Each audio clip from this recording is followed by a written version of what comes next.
Chers citoyens de Russie, je m'adresse à vous dans le cadre de cet attentat sanglant, horrible, qui a touché des dizaines d'innocents, nos compatriotes, en particulier des enfants, des adolescents, des femmes. Ceux qui sont gravement blessés, sur le point de mourir, les médecins sont entre les mains des médecins. Ils font tout ce qui est possible et même l'impossible pour préserver la vie et la santé de tous. Je tiens à exprimer ma reconnaissance à tous les services de secours qui sont arrivés, les pompiers, les secouristes, les forces de l'ordre qui ont tout fait pour préserver la vie des gens. Et au centre de l'incendie, tous sont intervenus. Il aurait pu y avoir encore plus de victimes.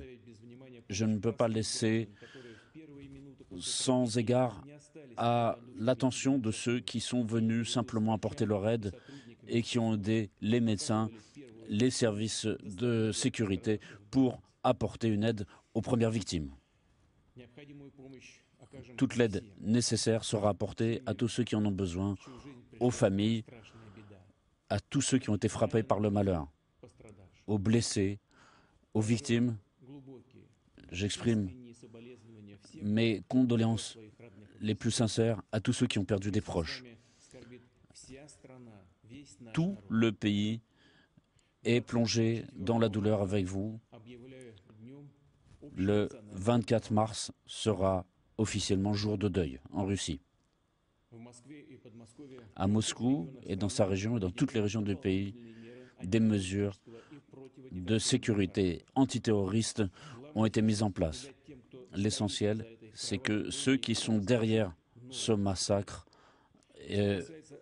seront poursuivis. L'enquête est en cours et à l'heure actuelle, on peut dire ce qui suit.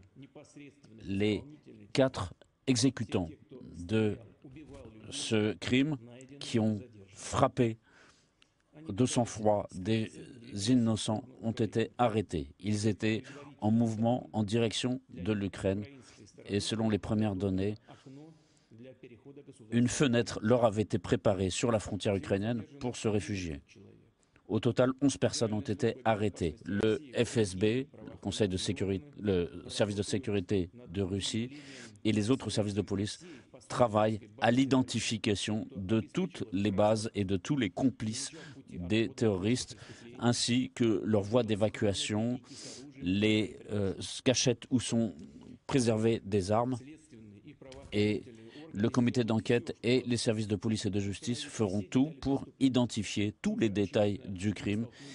Il est évident que nous sommes confrontés ici à un attentat soigneusement planifié, à une organisation détaillée visant à frapper des innocents. Les criminels ont frappé de sang-froid. Ils sont venus tuer de sang-froid nos concitoyens, nos enfants, comme autrefois les nazis l'avaient fait dans les territoires occupés et avaient inventé des punitions exemplaires. Tous les organisateurs, les commanditaires de ce crime subiront la punition qu'ils méritent, qu'ils soient.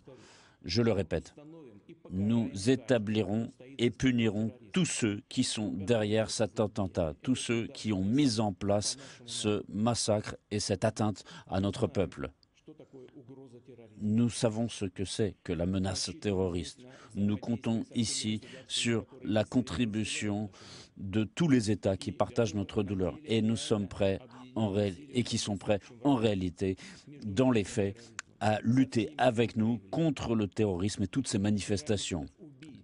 Les terroristes, les assassins, qui ne sont pas des êtres humains, mais qui méritent une rétribution. Ils n'ont aucun avenir.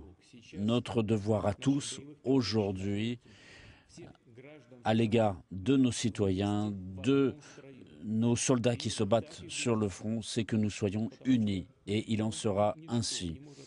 car rien ne peut ébranler notre cohésion, notre motivation, notre esprit de décision et la volonté populaire. Personne ne pourra semer la dissension dans notre pays, dans notre peuple multiethnique. La Russie a souvent traversé des épreuves très difficiles, mais elle a su se rétablir. Il en sera de même ici.